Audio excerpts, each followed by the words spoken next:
Yes, एनी problem? प्रेम के पीछा छोड़ दो। काहे?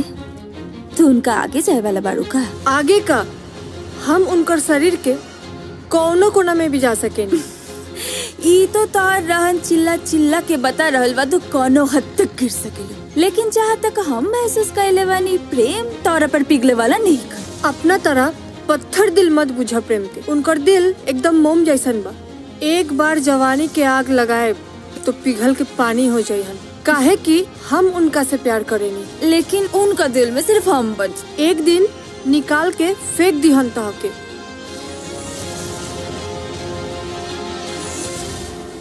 एक मिनट, हम 1 मिनट में प्रेम के अपन बना ले। अगर ऐसा हो गए तो हम वादा करतनी प्रेम के हम हमेशा हमेशा ला भुला जाए।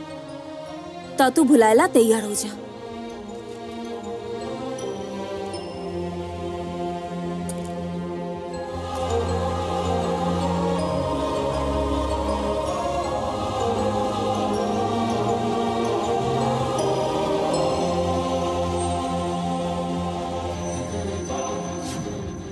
I love you. I love